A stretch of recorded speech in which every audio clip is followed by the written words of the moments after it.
오늘 우리 주시는 하나님의 말씀은 요한계시록 2장 1절부터 11절까지 우리 한 목소리로 봉독하시겠습니다. 요한계시록 2장 1절에서 11절까지 우리 한 목소리로 봉독하십니다. 시작. 에베소 교회의 사자에게 편지하라.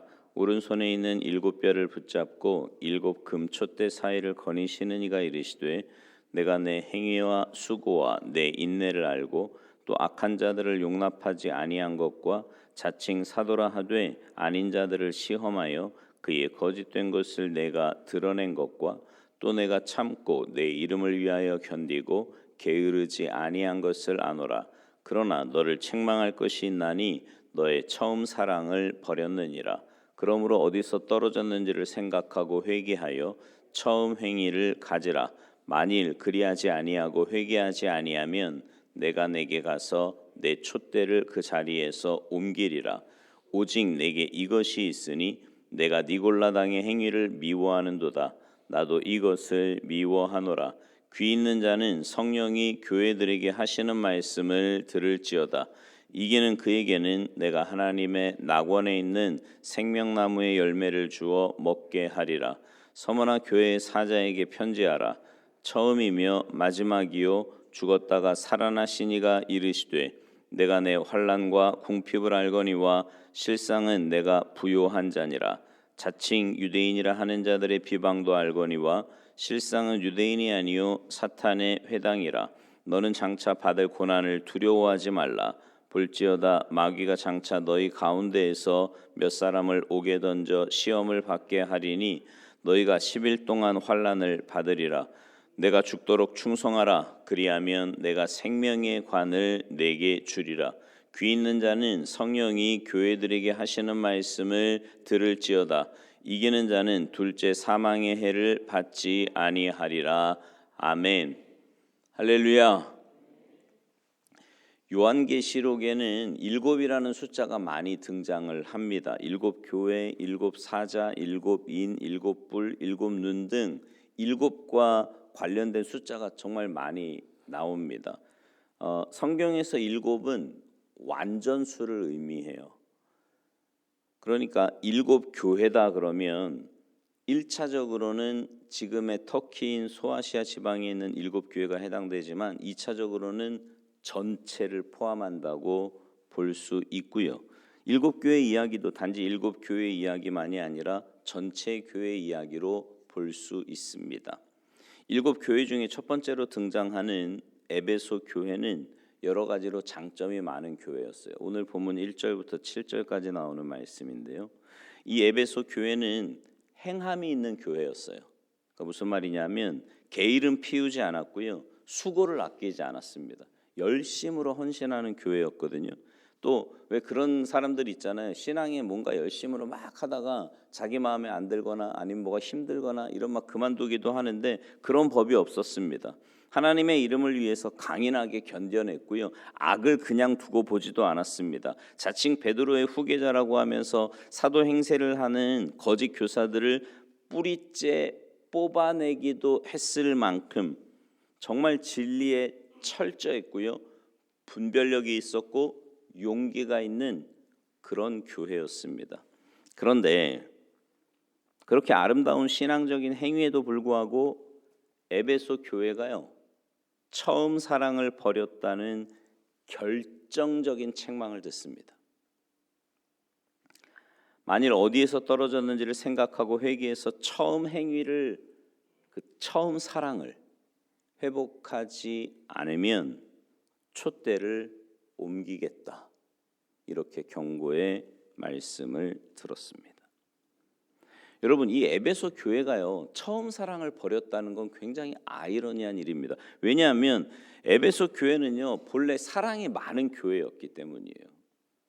여러분 기억하시는지 모르겠는데 바울이요. 에베소에 보낸 편지, 에베소서지요. 에베소서에 보면 수고뿐 아니라 사랑의 수고가 많은 교회. 그러니까 모든 성도를 향한 사랑이 지극하다는 사실에 대해서요. 바울이 감사했을 정도로 에베소 교회가 사랑이 많은 교회였거든요. 근데 그로부터 지금 한 30년쯤 지난 후에 에베소 교회는 처음 사랑을 버렸다는 책망을 들은 겁니다. 이 책망을 들었을 때 에베소 교회 성도들의 반응이 어땠을까요? 아마 굉장히 놀라면서요, 우리 그렇지 않다고 펄쩍 뛰었을 것 같아요. 도무지 이해할 수 없어서 황당했을 것 같다고요. 한 번도 그런 생각을 해보지 않았을 게 분명하거든요. 에베소 교회 성도들은 분명히 이렇게 주장했을 겁니다. 자기들이 하나님을 사랑하지 않는다면 그렇게 열심히 분투하지도 않았을 거고, 그렇게 참고 견디지도 않았을 거고요. 주님을 사랑하지 않는다면 거짓 사도들과 니골라당을 미워하지도 않았을 거라고 분명히 말을 할 거란 말이죠. 자기들이 그처럼 행할 수 있었던 것은 오직 하나님을 사랑했기 때문이다, 이렇게 말했을 거예요. 성경에 그런 말은 없지만 그랬을 것 같아요, 에베소 교인들이. 하지만 주님은 지금의 행위가 처음 행위와 다르다, 이렇게 말씀하십니다. 처음 교회가 세워질 당시에는 모든 것이 사랑의 열매였는데 하나님의 사랑을 발견하고 그 사랑에 겨워 자발적으로 기쁘게 이것도 행하고 저것도 행했는데 사랑의 에너지가 그들의 삶을 이끌어갔는데 지금의 에베소 교회는 다르다라고 말씀하시는 거예요. 사랑의 에너지가 차갑게 식었다. 여러분, 주님의 말씀은 절대 틀리지 않습니다. 주님은 정확히 아시는 분이거든요. 에베소 교회는 처음 사랑을 버린 게 분명한 거예요. 주님이 그러시다니까. 자, 그러면 의문이 생기죠. 아니, 사랑의 에너지는 식었는데 어떻게 신학적으로나 신앙적으로 그렇게 반듯하게 그렇게 열심히 행할 수 있는가 하는 의문이 듭니다. 근데 여러분, 사람은요, 그럴 수 있어요. 에베소 교회뿐만 아니라 모든 교회들이 이런 상황에 빠질 수 있다고요. 사랑이 빠진 신학, 사랑이 빠진 신앙, 얼마든지 있을 수 있습니다. 신학과 신앙은 번듯하거든요. 말하는 거 들어보면 틀린 게 없어요. 그런데 사랑이 말라 비틀어진 경우가 있을 수 있다는 겁니다. 반듯한 신앙과 신앙의 행위를 근거로 뒤밀면서 하나님을 사랑하고 있다는 자가당착에 빠질 수 있다는 거죠.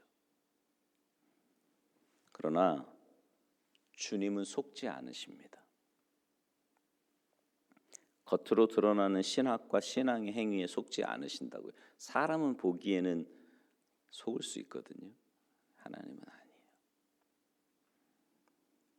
물론 에베소 교회의 신학과 신앙이 잘못됐다고 말씀하시는 게 아닙니다. 주님은 저들의 행위를 아시고 칭찬하셨어요. 그러나 가장 중요한 요소, 가장 결정적인 요소인 사랑이 빠졌다 말씀하시는 거예요. 여러분, 진리에 대해서 예민하다 보면 언제인지 모르게 사랑을 잃어버릴 수 있습니다. 행위에 열심이다 보면 언제인지 모르게 사랑을 잃어버릴 수 있어요. 사람이 그렇습니다. 선을 행하다가 선을 행하는 것 때문에 넘어지는 게 사람이고요. 진리를 지키려다가 진리를 지키려는 것 때문에 넘어지는 게 사람이에요. 근데 여러분, 혹시 이렇게 생각하는 분 있으십니까? 뭐 사랑이 빠진 게 그렇게 대수라고, 그렇게 신앙의 열심을 가지고 진리를 지키기 위해서, 그러니까 오늘 우리로 말하면 그런 거죠. 신앙생활 이렇게 열심히 하는데 뭐 사랑 좀 없다고. 여러분, 신학과 신앙에 문제가 없으면 됐지 사랑이 빠진 게 뭐 대수냐고 생각하십니까? 절대로 그렇지 않습니다. 고린도전서 13장에 보면 뭐라고 말씀해요? 사랑 없으면 아무것도 아니래요. 아무것도 아니래요. 천사의 말, 방언, 예언, 지식, 믿음, 구제, 심지어 자기 몸을 불사르게 내어주는 희생까지도 아무것도 아니라는 거예요. 사랑이 없으면. 여러분 그렇습니다. 모든 것의 진정한 가치는 오직 사랑으로부터 나옵니다. 근데 이거 잘 분별할 줄 알아야 되는 게 뭐냐면, 이 사랑이라고 하니까 이 사랑을 엉뚱하게 적용하면 안 되는 거예요. 사랑의 시작은 뭐냐면 하나님의 말씀이고요. 그리고 내 안에서 나오는 감정이 아니라 하나님의 말씀, 하나님이 우리에게 주신 그 사랑, 그 사랑의 마음에서부터 시작되는 것, 그게 시작이어야 된다는 거죠. 하나님께서 사람의 행위만을 보지 않고 중심을 보시고 마음의 동기를 중요시하는 것도 이 때문이에요. 하나님을 사랑하기 때문에 하는 것하고요, 하나님을 사랑하는 것과 상관없이 하는 것하고는 같은 행동이라도 행동의 결과나 행동의 가치가 같을 수 없기 때문입니다. 또 사랑의 행위에서 나오지 않는 모든 행위는 보면 결국 자기 의와 자기 자랑이에요. 네. 사랑의 행위에서 나오는 게 아니면 결국은 자기 의, 자기 자랑. 그래서 여러분 아무리 자기 몸을 불사르게 내어준다고 할지라도 사랑의 동기에서 나오지 않는 행위는 빛이 될 수 없습니다. 진정한 빛은 오직 사랑뿐입니다. 사랑만이 빛이에요. 그러니 여러분, 주님께서 에베소 교회를 보시면서 얼마나 마음이 아프셨을까요? 신학과 신앙은 반듯하고 훌륭한데, 처음 사랑은 훌륭한데 그 첫 사랑을 버렸으니 얼마나 안타까우셨겠냐고요. 너무 열심히 하는데, 뭔가 굉장히 열심히 하는 것 같은데 사랑이 없을 때 주님이 보시면 얼마나 안타까우시겠냐고. 그래서 주님이 경고하시는 거예요. 이 사랑 회복하라고. 사랑 회복하지 않으면, 그 첫 사랑을 회복하지 않으면 촛대를 옮기시겠다고. 여러분 이게 위협같이 보이십니까? 아니에요. 진실과 사랑을 담은 뜨거운 권면입니다. 주님의 안타까운 마음에서 나오는 권면, 사랑의 권면이지요. 여러분은 살면서요 어느 때 행복하시던가요? 어느 때 뭔가 이렇게 막 창조적이고 즐겁고 막 그렇게 하게 되던가요? 사랑으로 행할 때 아닙니까? 사랑의 동기에 이끌려서 행동할 때 막 기쁘고요. 힘들어도 별로 힘든 줄도 몰라. 사랑으로 막 할 때는요. 그렇지 않던가요? 어떠세요? 요즘 여러분 신앙생활하는 게 행복하십니까? 그러면 진짜 여러분의 마음이 사랑해서 하는 거예요. 하나님 사랑하고 이웃 사랑하고. 근데 뭔가 불만족스러워. 막 신앙생활 하는데 피곤하고 막 새벽에 나오려면 막 눈이 안 떠져, 괴롭고 뭔가 하는데도 막 이거는 사랑을 잃어버린 거예요. 아무리 열심히 해도 그거 아무 소용없습니다. 소용없대잖아. 성경이 말씀하잖아요. 아무 소용없다 그거. 그러니까 여러분이 하는데 마음에서 막 사랑이 나와요. 막 기뻐요. 감사하고 막 그거는 다 열매요. 상급이고. 나중에 다 받을 거야. 그거는 천국 가서. 근데 뭔가 막 지금 내가 누구보다 열심히 해요. 다 있어. 가보면 봉사의 자리든 헌신의 자리든 하여튼 다 있어. 근데 입이 늘 대빨이야. 불만, 불평, 안 좋은 것만 보면 아무 소용없어요. 그거 여러분이 하는 일 열매 없어요. 아니 오히려 하나님이 기뻐하시지 않는 열매를 맺을 가능성도 많습니다. 사랑으로 행할 때 가장 행복한 거죠. 여러분 하나님이 행하시는 모든 사역의 궁극적인 목표는 사랑의 회복이거든요.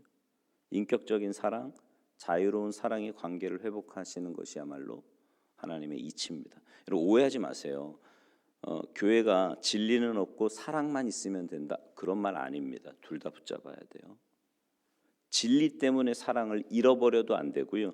사랑 때문에 거짓을 포용해서도 안 됩니다. 그래서 여러분 진짜 사랑은 아까도 말씀드렸지만 하나님의 말씀의 기준으로 시작된 사랑이어야 돼요. 내 감정이나 인간적인 동정 이딴 거 말고 말씀의 기준. 진리가 빠진 사랑은 위태롭고요. 사랑이 빠진 진리는 생명력이 없습니다. 바라기는 우리 교회가 진리의 말씀에 굳게 서는 교회가 되기를 소망합니다. 동시에 사랑으로 행하는 교회, 사랑이 풍성한 교회, 그런 교회가 되기를. 교회는 여러분이라 그랬어요. 여러분이 그런 분이 되시는 거예요. 진리를 수호하지만 사랑이 풍성해서 하는 모든 신앙생활이 기쁨과 감사와 행복 가운데 믿음으로 행하는 여러분의 신앙생활 되시기를 주님의 이름으로 축원합니다. 기도하시겠습니다. 하나님 감사합니다. 하나님이 우리를 얼마나 사랑해 주셨고 또 우리가 하는 모든 일들의 시작이 사랑임을 말씀을 통해서 다시 한번 깨닫게 하시니 감사합니다.